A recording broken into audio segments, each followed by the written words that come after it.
પરંતુ સ્વામીશ્રીનો જન્મોત્સવ વિશાળ પાયા પર તેઓના પાર્ષદી દીક્ષાદિન 2 ફેબ્રુઆરીના રોજ ધામધૂમથી ઉજવવો અને એની શુભ શરૂઆત આવતા વર્ષે અટલાદરાના આંગણેથી થઈ રહી છે.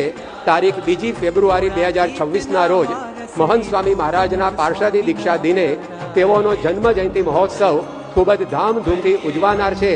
તેનું આમંત્રણ આપવા માટે અત્યારે અટલાદરા મંદિરના કોઠારી પૂજ્ય ભાગ્ય સેતુદાસ સ્વામી સાથે સંતો અને અગ્રણી હરિભક્તો અહીંયા પધાર્યા છે.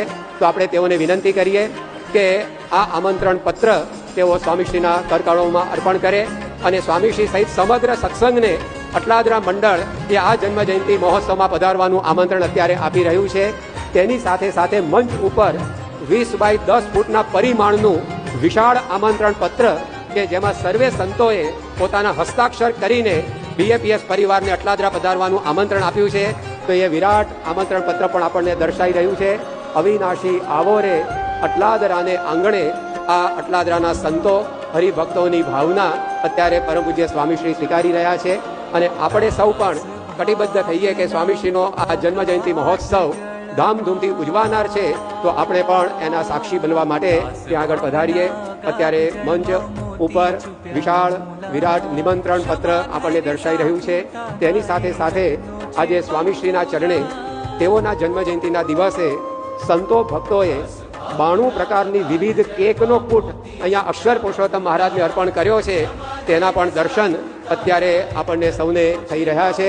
તો અટલાદરાની ભૂમિ જે ભગવાન સ્વામિનારાયણની યશોભૂમિ છે કે જ્યાં ગાયકવાડ સરકારે તેઓની ગજ સવારી દ્વારા ભવ્ય સન્માન કરેલું, અટલાદરાની ભૂમિ એ ગુણાતીતાનંદ સ્વામીની સામર્થ્ય ભૂમિ છે કે જ્યાં ગુણાતીતાનંદ સ્વામીએ ભક્તોના રૂડા માટે સામર્થ્ય વાપરીને આ પ્રકારે ગ્રહની ગતિ ફેરવેલી. આ અટલાદરાની ભૂમિ એ ભગતજી મહારાજની પ્રાસાદિક ભૂમિ છે કે જ્યાં ભગતજી મહારાજ જે સ્થળે રોકાયેલા ત્યાં આજે પણ સ્મૃતિ સ્થાન આપણને જોવા મળે છે. તેવા પ્રાસાદિક અટલાદરાના આંગણે મહંત સ્વામી મહારાજનો જન્મ જયંતિ મહોત્સવ 2 ફેબ્રુઆરી 2026ના રોજ ઉજવાનાર છે. એનું નિમંત્રણ અત્યારે સંતોએ અને અગ્રણી હરિભક્તોએ સ્વામીશ્રીને પાઠવ્યું.